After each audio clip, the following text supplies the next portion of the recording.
Hello, everyone. I'm Yash from Grow Together Edmonton. I'm just here to piggyback off of the excellent comments from David Barry and express our support for substantial completion with one minor caveat. I bring with me some nice data visualizations that I think illustrate our point. On the left is a map of per capita carbon emissions in the city of Toronto and surrounding suburbs.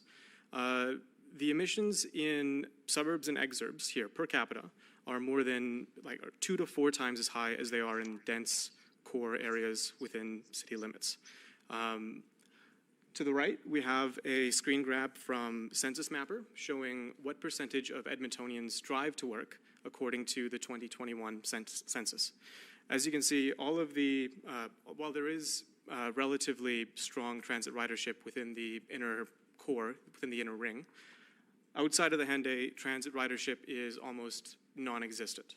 That's a big deal when transportation makes up such a huge portion of our emissions. And might go to explain why the graph on the left, the map on the left looks the way it does. On to the next slide.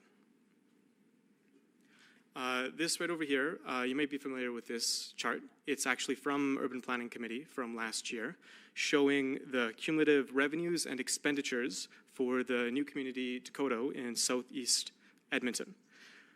At no point in its lifespan will this community make financial sense for the city. We will be losing, we will be in the red tens or hundreds of millions of dollars for until 2065 and beyond. When we already have an infrastructure maintenance, when we're underfunding our infrastructure maintenance by about $470 million a year, is it really tenable to build more infrastructure that doesn't pay for itself? Why should we rush into building these new communities when there's plenty of vacant and underused land within existing boundaries? I mean, even in our plans, these communities don't make financial sense.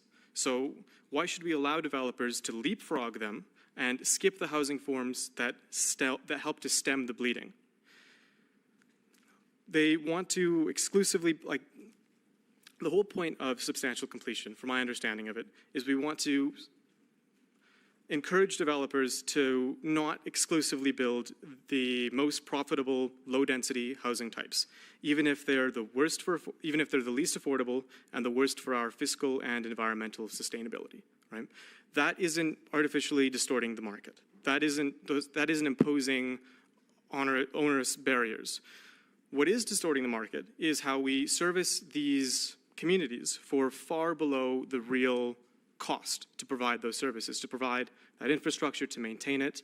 That's the distortion of the market here. On to the next slide.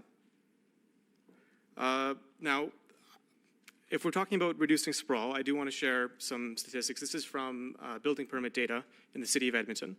The chart on the right shows what proportion of the units that have been started in the past year are within redeveloping areas. Now, city plan sets a target for 35%, and we have, slightly gone over that at times, although we dip below. And so, I just want to share some good news here to say that our work has been to reduce sprawl has been paying off a little bit. However, the cause of this, if you look on the left, isn't because our redeveloping area development has grown substantially. It's largely because new development in the developing area has fallen off quite substantially. And so I think this really gets to the main consideration we should have when it comes to reducing sprawl and changing how our city grows, which is that if we are going to be imposing, if we are trying to limit outward sprawl, we don't want to repeat the mistakes of other cities that have approached this, and the former speakers have made some reference to this. Other cities where housing affordability has completely evaporated.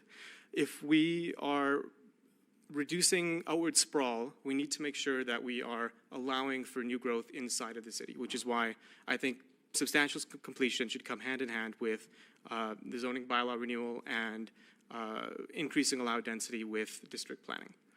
Thank you very much.